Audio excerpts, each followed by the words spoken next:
بسم اللہ الرحمن الرحیم۔ آج کا ہمارا ٹاپک جو ہے وہ برٹش انڈیا کے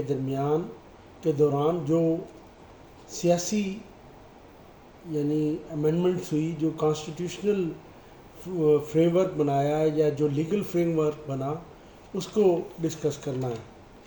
سب سے پہلے تو ہمیں یہ دیکھنا چاہیے کہ جو ایسٹ انڈیا کمپنی ہے وہ 1600 میں بنی ایک ایکٹ کے ذریعے، اور اس نے پھر ادھر آ کے انڈیا میں کام کرنا شروع کیا۔ اس سے پہلے صرف ایسٹ انڈیا کمپنی نہیں تھی، اس کے علاوہ پرتگال کی، فرینچ کی دوسری کمپنیز بھی یہاں کام کر رہی تھی، لیکن آہستہ آہستہ ساری کام کر رہی تھی۔ 1707 میں جب مغل امپائر میں ڈکلائن آیا، یعنی کہ جو اورنگزیب ہے اس کو جب اس کی فوتگی ہوئی، یعنی وہ فوت ہوا، تو اس کے بعد ایک ڈکلائن آنا شروع ہوا، اور وہاں سے ایک رائز جو ہے وہ اس کو ملنا شروع ہوئی آپ کی ایسٹ انڈیا کمپنی کو۔ اس وقت جو ایسٹ انڈیا کمپنی تھی اس کے پاس نہ صرف وہ اپنی فوج رکھ سکتے تھے، بلکہ ان کے پاس سپاہی بھی تھے، ویپن بھی تھے، اور اس کا مقصد یہ تھا کہ یہ جو وہ فوج اس لیے ان کو رکھنے کی اجازت تھی کہ وہ کیونکہ اتنا لمبا دور کا سفر کرتے تھے جہاز کے ذریعے، بحری جہازوں کے ذریعے، تو ان کو بحری قزاق ان پہ حملہ کر لیتے تھے اور ان کا سامان چوری کر سکتے تھے، اس لیے وہ اپنے سامان کی حفاظت کے لیے ان کو فوج رکھنے کی یا اپنے بندے رکھنے کی، ویپن رکھنے کی اجازت تھی۔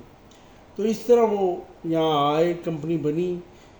1784 میں انہوں نے پہلی دفعہ ایک انڈین ایکٹ جو ہے پاس کیا، جس کے تحت ایک کونسل بنائی گئی جس میں 6 کمشنرز تھے، اور اس کے تحت secretary of state of India بھی جو ہے وہ بنا۔ پھر اس کے بعد 1792 میں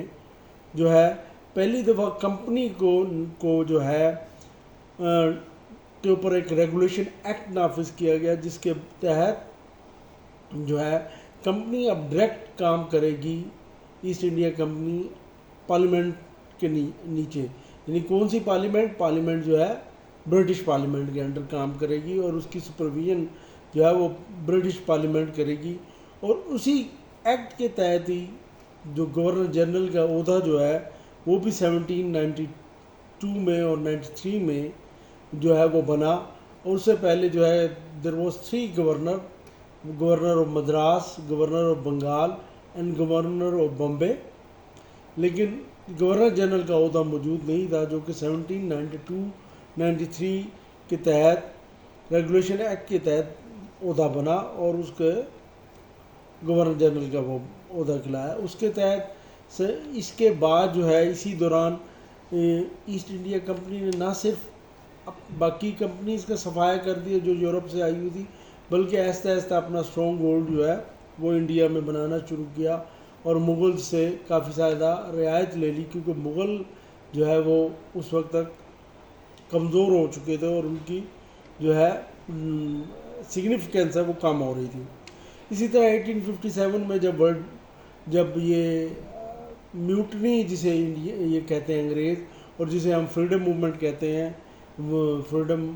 یعنی کہ جنگ آزادی کہتے ہیں، وہ ہوئی، اس کے بعد برٹشرز نے ڈائریکٹ کنٹرول کر لیا،